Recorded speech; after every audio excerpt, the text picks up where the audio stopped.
5 సార్లు ఎమ్మెల్యేగా గెలిచి 5,000 కోట్ల రూపాయల దోపిడీ చేసిన మీరు మంచోళ్లు కాదనే ప్రజలు మార్పు కోరుకుంటున్నారని రాజన్న సిరిసిల్ల జిల్లా తంగళ్లపల్లి మండల కాంగ్రెస్ అధ్యక్షుడు ప్రవీణ్ టోనీ అన్నారు. ఆయన మాట్లాడుతూ 10 సంవత్సరాలు ప్రతిపక్షంలో ఉండి మీతో కొట్లాడినోళ్లం, కేటీఆర్ బెదిరింపు రాజకీయాలకు భయపడే వాళ్ళం కాదని ఆయన తెలిపారు. మీ తాటాకు చప్పులకు భయపడే వాళ్ళం కాదని ప్రవీణ్ టోనీ అన్నారు. 10 ఏళ్ల మీ పాపాల పాలనను కడుగుతున్నామన్నారు. ప్రజలకు సంక్షేమాన్ని అందిస్తూ అధికారులు పోలీసులపై అజమాయిషి చెలాయించవద్దని, వాళ్ళని కూడా తిట్టడం హేయమైన చర్య అని అన్నారు.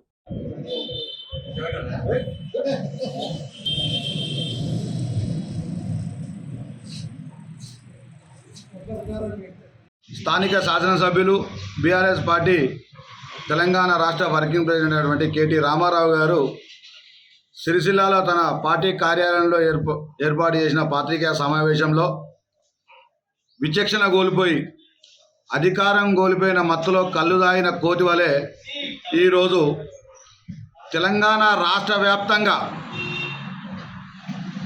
తెలంగాణ ప్రజలపైన, కాంగ్రెస్ పార్టీ పైన, రేవంత్ రెడ్డి గారి పైన తన అక్కసును వెళ్ళగక్కుతూ తప్పుడు ప్రచారాలకు శ్రీకారం చుట్టుకుంటూ నిన్నటి రోజున సిరిసిల్లాల కనీసం జ్ఞానం లేకుండా, ఇంగిత జ్ఞానం లేకుండా, నేను చదువుకున్న వ్యక్తిని, పలువురికి ఆదర్శవంతంగా ఉండాలి అన్న సోయి లేకుండా ఇండియన్ అడ్మినిస్ట్రేషన్ సర్వీస్ను భారతదేశంలోనే ప్రజాసేవ చేయడానికి ఉన్నతమైన సర్వీసులో ఉన్న అధికారులను తన అహంకారపూరితమైన ధోరణితోని బెదిరింపులకు ప్రెస్ మీట్ వేదిక ద్వారా బహిరంగంగానే కలెక్టర్ స్థాయి గల అధికారులను బెదిరింపులకు గురి చేస్తూ ఒక ప్రకటన చేయడం జరిగింది. ఎవరైతే కాంగ్రెస్ పార్టీకి తొత్తులుగా పనిచేస్తున్న అధికారులు ఉంటారో వాళ్ళని అంతు చూస్తామని చెప్పడం, కొంతమంది నాయకులు ఉన్నారు, ఓ 3-5 వాళ్ళ సంగతి చెప్తా అని చెప్తా ఉంటే ఈరోజు రేవంత్ రెడ్డి గారు చెప్పినట్టు అధికారం కోల్పోయిన మత్తులో ఇప్పుడు తన మెదడు నిజంగానే మోకాళ్ళకు వచ్చిందని చెప్పి కింది స్థాయిలో ఉన్న కార్యకర్తలు మాకు కూడా అర్థమైపోతుంది. ఇది నిజమని తప్పక నమ్మాల్సిన పరిస్థితే వచ్చింది. ఎందుకంటే ఒక ఉన్నతమైన అధికారులను ఏ విధంగా బెదిరింపులకు గురి చేస్తూ గతంలో తన పరిపాలన కొనసాగిందో,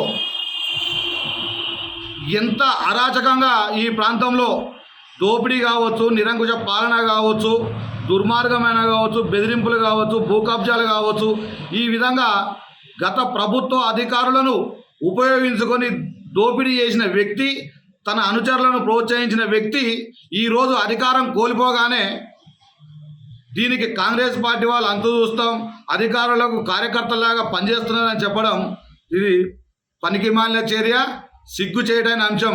కేటీఆర్ గారు తస్మాత్ జాగ్రత్త, సమాజాన్ని గౌరవించాలి, రాజ్యాంగం ద్వారా కల్పించబడే హక్కులకు కట్టుబడి ఉండాలని చెప్పి ఈ సందర్భంగా మండల కాంగ్రెస్ పార్టీ పక్షాన మిమ్మల్ని కోరడం జరుగుతూ ఉంది.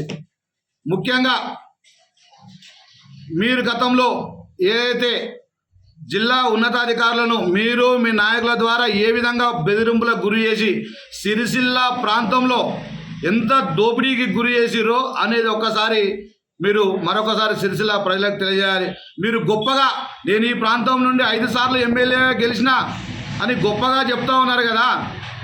5 సార్లు ఎమ్మెల్యేగా గెలిచి మీరు సిరిసిల్లాలో సాధించింది ఏముంది? సిరిసిల్ల ప్రజలు నిండా ముంచిరు. సుమారు 5,000 కోట్ల పైచిలకు సంపదన దోపిడీని ఇక్కడ నుండి హైదరాబాద్కు, నీ ధన్వాడ ఫామ్ హౌస్కు తరలించుకున్న సంగతి ఇక్కడ ఇప్పుడిప్పుడే సిరిసిల్ల ప్రజలకు అర్థమవుతున్న సంగతి మీరు తెలుసుకోవాలి. ముఖ్యంగా ఈ ప్రాంత రైతులకు కావచ్చు, ఈ ప్రాంత విద్యార్థులకు కావచ్చు, ఈ ప్రాంత యువకులకు కావచ్చు, చేనేత రంగానికి కావచ్చు, ఏ ఒక్క రంగానికన్నా మీరు ఇక్కడ అభివృద్ధి పదాన్ని నడిపించిర్రా?